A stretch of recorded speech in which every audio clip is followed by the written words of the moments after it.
Hi class, today we will learn how to do iterative calculation on Excel. So in this particular exercise, our objective would be making our ex ante cost of debt equal to ex post cost of debt. So given that our ex post cost of debt is based on ex ante cost of debt, we will have to find this particular amount of ex ante cost of debt that will render us the exactly same amount of ex post cost of debt.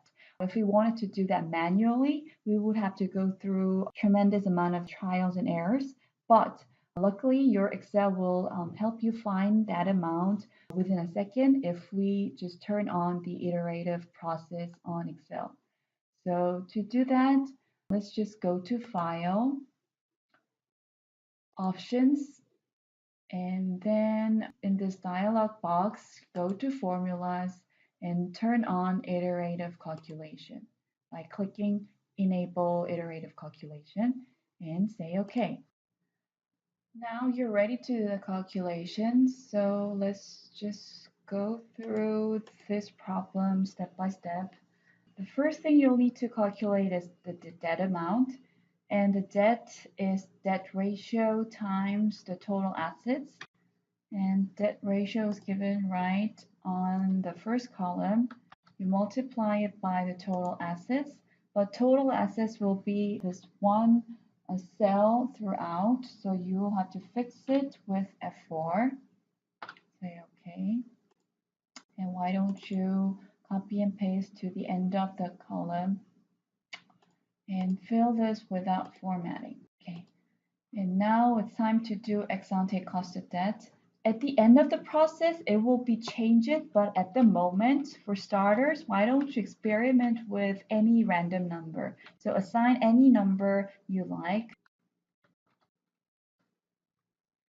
and then you just go ahead, assign the same number to the end. And again, this can be any number that you want. And your interest expense would be debt times the cost of debt. So you multiply the previous two cells, two columns, and there you go. You will have this first interest expense amount. Copy to the end. Okay. And your ICR or interest coverage ratio will be EBIT divided by interest expense. So EBIT, but EBIT is the same cell throughout to the end, right? So you fix the cell by F4 and then divide it by interest expense. That will be your interest coverage ratio for the debt ratio of 10%, and you want to copy it to the end of the column. Now let's compute ex post cost of debt with the given interest coverage ratio. So what you'll have to do is look up the ex post cost of debt in the pink table above, which will have the interest coverage ratio range in the same row. Here, your Excel function will be VLOOKUP. So type in VLOOKUP, and you will look up interest coverage ratio, comma, from the table above. And based on this table, you will find estimated cost of debt, which is located in the fifth column. Okay, so you type in 5. One thing you'll have to note is that because you will roll over this cell function to the bottom, so why don't you put F4 here so that you fix the table range. Close the parenthesis. There you go. That should be your ex post cost of debt. Okay, so you will apply the same formula to the end of the range. Fill without formatting, and this is your ex post cost of debt. Now, your final process would be changing your ex ante cost of debt so that it would match the number in your ex post cost of debt.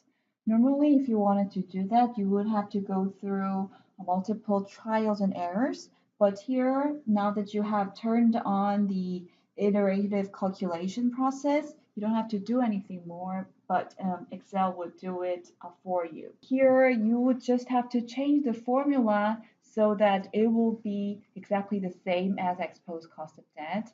If you wanted to do that, you will use the pink table above here as well.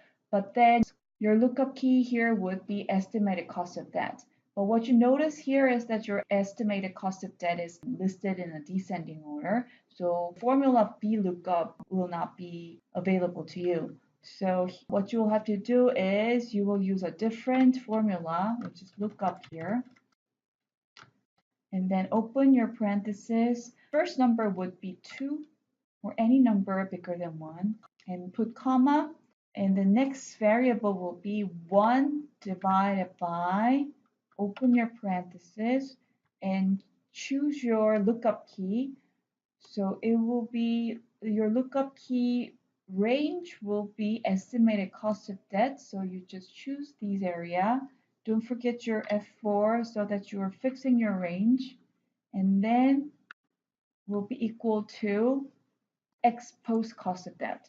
So this process is trying to figure out which cell would be giving you the same number as what you have here, which is ex post cost of debt. Okay, and then close the parentheses again. Okay, so that will be your second variable. And the third variable will be the result variable column. So you again choose the same range as before. So your return variable would still be located in the same column as before. Then don't forget your F4, close your parentheses. See how the number changes to 2.94%, which is exactly the same as ex post cost of debt. See the differences in number, but once you copy and paste, everything changes so that ex ante cost of debt and ex post cost of debt, they match.